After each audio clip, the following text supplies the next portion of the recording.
심장 수술을 하게 된 거예요. 보험비 청구를 하게 되었죠. 근데 갑자기 통보가 온 거예요. 그래서 계약을 해지한다. 협박이죠. 돈 내고 울겠는데? 의문들이 좀 이제 생겼던 건 거죠. 되게 착하게 얘기한다. 아, 그래? 그런 의문들이 생겼죠. 이런 미친 그렇게 우리 아이의 보험은 끝이 났습니다. 어머니 요즘에 다들 실비 청구하시잖아요. 보험이 있으니까 하시겠죠? 라고 하는 게 전제가 돼 있는 거예요. 크게 부담 안 되잖아요. 우리는 부담이 많이 돼요. 이제 우리의 살 길은 무상의료뿐이다. 안녕하세요. 다원엄빠입니다. 저는 유아빠입니다. 공엄마입니다. 오늘은 좀 답답했던 이야기를 해보려고 합니다. 또 답답한 얘기. 태아보험 얘기예요. 처음에 임신을 해서 산부인과를 가서 태아보험이라는 광고를 봤습니다. 사실 저나 여우 아빠는 사보험이 확대되는 거에 그렇게 동의하는 편은 아니거든요. 국가가 보장을 해줘야 된다라고 하는 게 저희 입장이었기 때문에 굳이 저런 게 필요할까? 이런 생각이었죠. 정말 무지했던 게 태아보험이라 그러길래 태아에 문제가 생기는 걸 보장하기 위해서 만드는 보험인가 보다. 임신 중에 태아보험을 들고 출산을 하면 끝나는 그런 보험인가 보다. 저거는 그럼 만기 환급형일까? 뭐 이런 생각을 했었어요. 그러니까 태아 때 드는 보험, 이 태아보험이더라고요. 장애가 있을 수 있는데 가입이 돼 있기 때문에 걱정 없는 이런 형식의 보험이라는 거를 나중에 몇 달 지나서 알게 됐습니다. 어린이 보험하고 실비 보험이 같이 결합되어 있는 거를 태아보험이라고 했던 건 거죠. 주변에 아는 보험업계에 있는 분들이 태아보험 안 좋아하는 거 알겠고 다 알겠는데 이거는 가입해야 된다. 실비는 있어야 된다. 이러면서 저에게 적극 권장을 했습니다. 그래서 저희는 태아보험을 가입을 했죠. 열심히 보험료를 꼬박꼬박 내면서 확실하게. 그러고 나서 이제 출산을 했죠. 출산 후에 염색체 검사를 했고 다운증후군이라는 게 확인이 이제 되었을 때 진단비를 받았죠.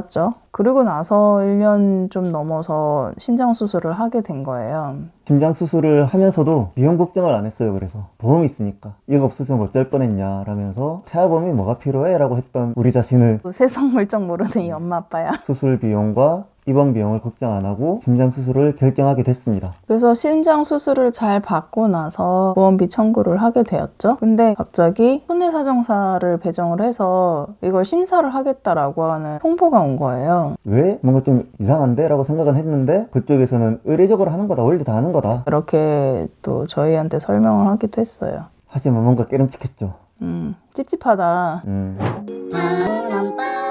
보험 가입은 언제 했죠?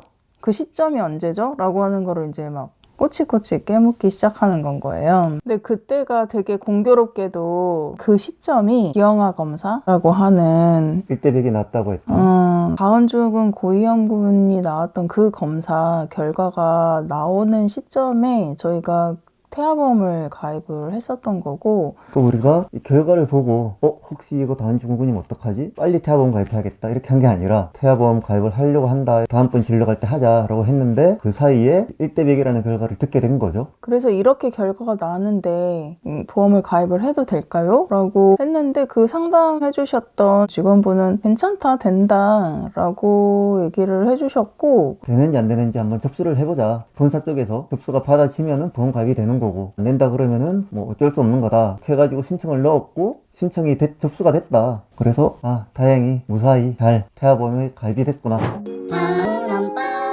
그 고위험군 결과가 나왔는데 알고 있으면서도 그때 보험 가입을 했더라. 그러니 고지 의무를 위반한 거다라고 얘기를 하는 건 거예요. 그 말도 처음 알았어요. 고지 의무 위반. 위반이라고 하니까 마치 내가 되게 무슨 큰 잘못을 한 것처럼 느껴지는 위축되고 이게 뭐지? 라는 생각을 하게 됐어요. 그런 검사 결과가 나왔다라는 사실을 고지할 의무가 있는데 그거를 위반했다. 그 당시에 그 고지를 했었으면은 그런 검사 결과로는 보험 계약에 가입이 안 되는 거다 원래는. 그래서 계약을 해지한다 라는 얘기였어요. 우리의 기억으로는 그 가입을 받아준 거라고 기억을 하는 건데 여기서는 저희가 보험을 몰래 가입했다 라고 하는 식으로 이제 판단을 하니까 저희도 헷갈리기 시작하고 고지 의무 위반이지 라고 하는 의문들이 좀 이제 생겼던 건 거죠. 되게 착하게 얘기한다. 아, 그래? 그런 의문들이 생겼죠. 이런 미친 기억이 정확하지 않아요. 이 사건이 벌어졌을 때는 가입한 지 한 1년 반 정도가 지난 다음이잖아요. 그 1년 반 사이에 다운증후군이라는 걸 알게 됐고 출산이란 걸 했고 심장 수술을 하고 이런 큰 사건들이 있다 보니까 1년 반 전에 보험 가입 당시에 그런 세세한 기억까지는 남아있지 않은 거예요. 근데 이거를 가지고 가서 이제 시시비비를 따져서 우리 그때 의무 고지 위반이 아니다. 고지 의무를 우리는 의무를 했다라고 얘기를 하고 싶어도 우리가 생각해도 이거를 가릴 수 있는 방법이 없는 거예요. 그때 우리는 얘기를 했다라고 주장을 해봤자 그 기록이 없고 녹취록을 남겨놓았던 것도 아니고 그 직원분이 아 맞아요 그때 그렇게 얘기했었는데 라고 얘기해주면 좋겠지만 그 직원분 입장에서는 그렇게 얘기할 이유가 없고 그러니까 너무 답답한 거죠. 이제 정말 이렇게 끝나는 건가. 엄청 위축되어 있으니까 제가 지금 펜더를 안고 있는데 쪼그라들었던 그 마음 이거 있어야 우리 아이가 병원도 다니고 만약에 모를 큰 병이 오게 되면 그때 대책이 있어야 되는데 그런 대책이 없어지면은 우리는 어떡하지? 산정특례로 자기 부담금을 아무리 낮춰도 경제적 부담이 되는데 보험이 없으면 어떡하지? 이런 걱정을 이제 하게 된 거죠. 나는 그때 정말 하늘이 무너지는 기분이었어. 다운증후군이라는 게 그렇잖아요. 지금은 심장 수술 하나로 끝났지만 우리가 뭐 경제적으로 아주 넉넉한 편도 아니고 그 비용을 어떻게 다 돼. 실비 하나 믿고 있었는데 이게 날아갔고 다시 가입할 수도 없고 이제 정말 그때 감정적으로는 이 보험사 직원들이 우리 아이를 죽이는구나 싶은 생각이 들 정도로 이건 편은 내가 울겠는데.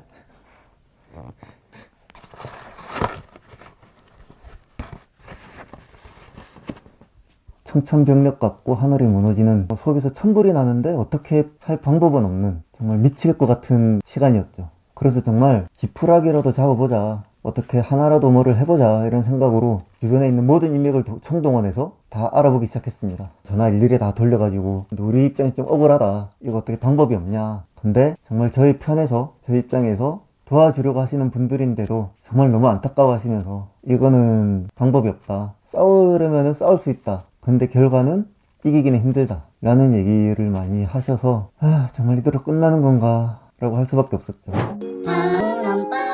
저한테 이제 얘기를 한 거는 뭐였냐면 다운증후군과 관련해서는 당신이 고지 의무를 위반한 게 맞다. 하지만 그때 당시에 심장에 구멍이 있는 거는 의료적으로 밝혀지기 전이었기 때문에 심장과 관련해서는 고지 의무 위반이라고 보지 않고 그 비용과 관련해서는 우리가 보험비를 주겠다. 대신에 여기까지 하고서는 이 보험을 다 해지시키겠다라고 하는 제안을 저한테 했죠. 제안? 통보 아니고? 그 선에서 그냥 정리하자라고 한 거죠. 그래서 앞으로 이의 제기를 하지 않겠다.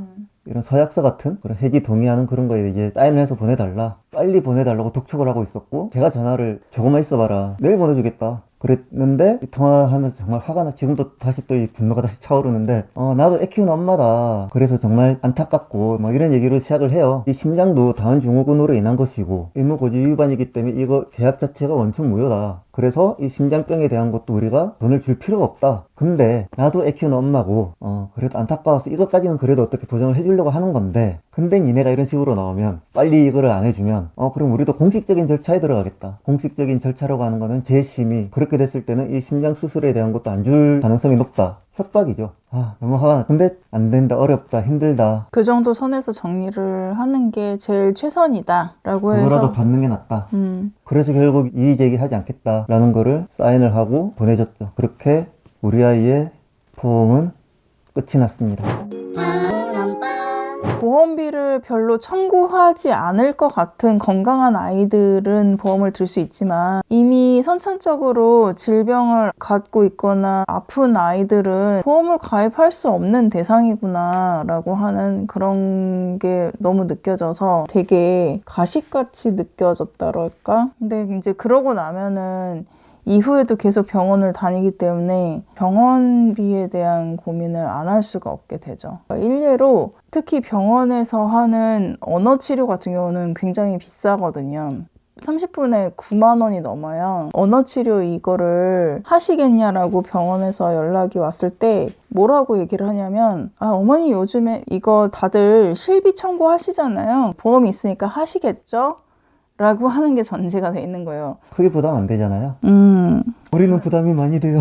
보험이 없는 친구들은 어쩌라는 거지? 막 이런 생각이 드는 건 거죠. 정말 보험이 필요한 사람들은 해지당하고, 그래서 치료를 걱정하게 되고, 이게 맞나? 이렇게 하는 게 맞나 이게? 뭐 이런 생각이 많이 들었죠. 더러운 자본주의. 누구나 치료가 필요하고 재활을 받겠다라고 한다면 보험 여부라던가 비용 걱정 없이 선택할 수 있어야 되는데 우리는 자유롭게 그걸 선택할 수 있는 조건이 아니다? 그래서 임신하신 분들은 어떤 검사 결과가 나오기 전에 태아보험 빨리 가입하시는 게 좋다라는 추천을 드립니다. 지금 상황에서는 그게 최선인 것 같아요. 저희도 보험 해지당하고 나서 서로 이제 문자 주고받으면서 이제 우리의 살 길은 무상의료 뿐이다.